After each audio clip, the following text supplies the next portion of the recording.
5 errori che possiamo trovare negli studi scientifici. Più 1.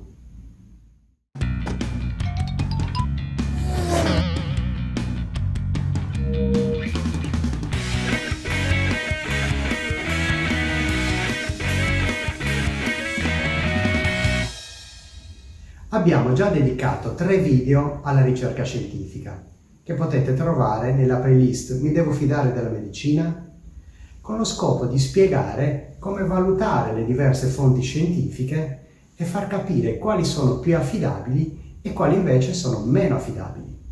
Ma bisogna capire che progettare, portare avanti e pubblicare uno studio scientifico di qualità è veramente molto difficile.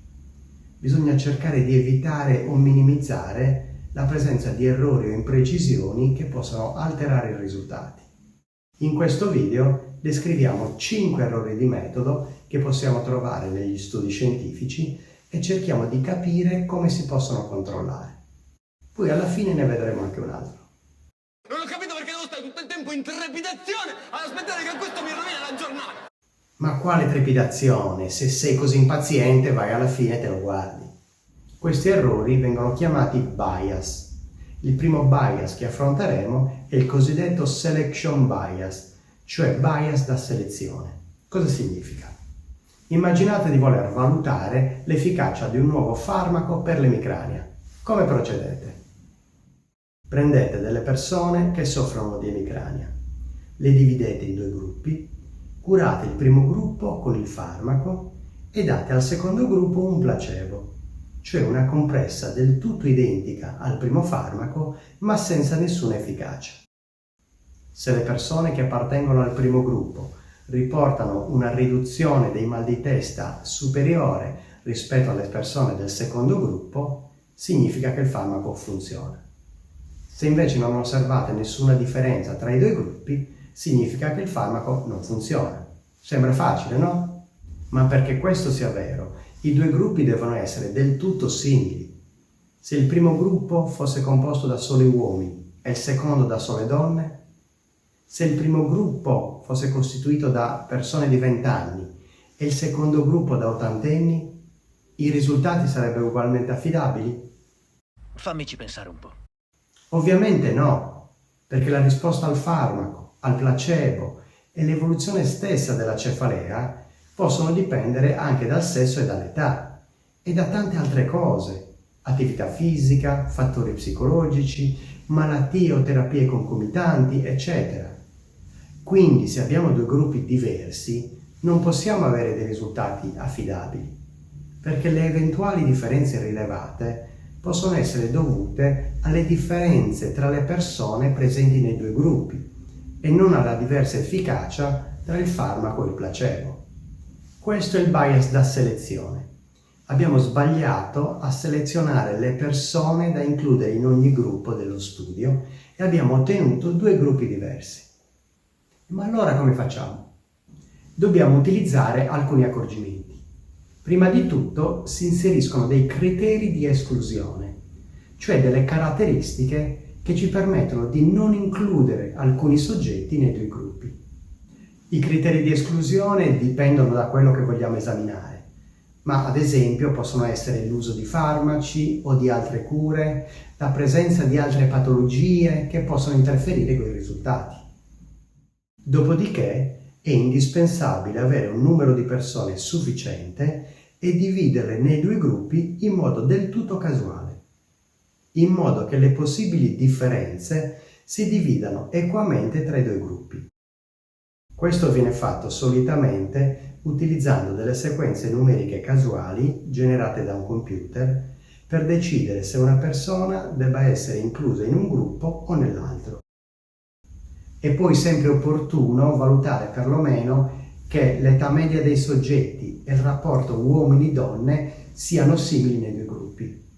Questi accorgimenti solitamente sono in grado di minimizzare questo errore. Il secondo bias di cui parliamo è il bias da prestazione, il cosiddetto performance bias. È dovuto al diverso trattamento a cui sono sottoposti i soggetti inclusi nei 2 gruppi a causa della conoscenza del paziente o del medico dell'efficacia o meno della terapia. Se il paziente sa di essere curato con una terapia efficace e non col placebo, può avere delle aspettative superiori che migliorano i risultati, perché viene stimolato l'effetto placebo. Anche il medico che sa di somministrare la terapia efficace può modificare il suo atteggiamento, anche inconsapevolmente, influenzando il paziente. Un altro bias che riguarda la fase clinica dello studio è il detection bias, cioè il bias di rilevamento. Riguarda l'operatore che rileva, registra, legge i risultati dello studio. Può essere lo stesso medico che ha curato i pazienti oppure un operatore diverso. Anche lui può essere influenzato dal fatto di sapere se i pazienti che sta valutando sono stati curati con il farmaco efficace o con il placebo. Per evitare il bias da prestazione e il bias di rilevamento, né il paziente, né il medico, né l'operatore che valuta i risultati devono essere a conoscenza dell'appartenenza del paziente al gruppo di studio, cioè quello che viene curato col farmaco efficace, o al gruppo di controllo, cioè quello che viene curato col farmaco placebo. Un altro bias che voglio descrivervi è l'attrition bias. Non so come tradurlo, verrebbe bias da attrito, ma non vuol dire niente.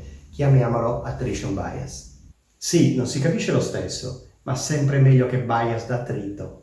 E infatti, ritorniamo seri. È l'errore in cui si incorre quando alcuni soggetti che partecipano allo studio lo abbandonano e i loro dati non sono più disponibili per i risultati finali. E questa mi sembra una fuga un po' eccessiva, ma può capitare per vari motivi.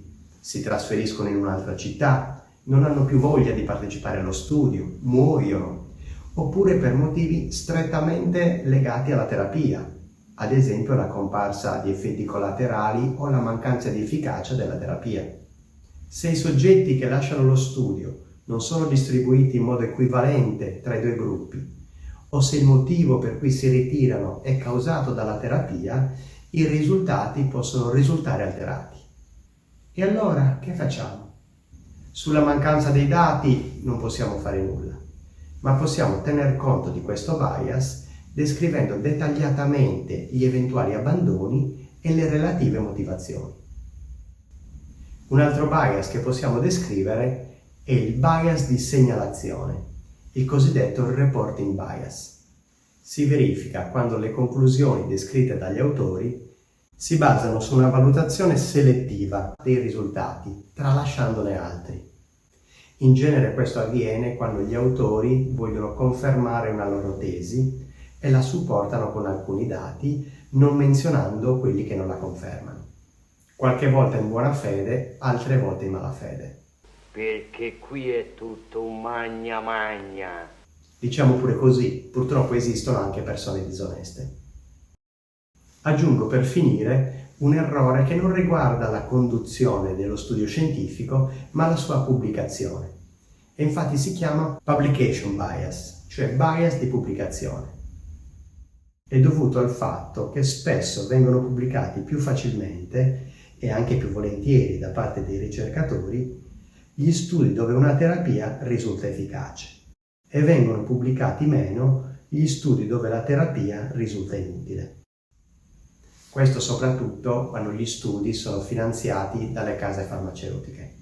In questo caso il lettore può avere un'idea sbagliata dell'efficacia di una cura perché può accedere solo ad una parte dei risultati. Quindi attenti ai bias! Grazie per aver guardato il video. Vi lascio come sempre in descrizione il link degli articoli a cui ho fatto riferimento e se qualcuno volesse contattarmi direttamente o per qualunque altra cosa potete visitare il mio sito internet e lì trovate tutti i miei contatti. Marcello, come here! Arrivo, sto finendo. Arrivo, tu non vai da nessuna parte. No, sto scherzando. No, è una mia collega che voleva sapere una cosa. Ma no, niente. Ciao a tutti, alla prossima!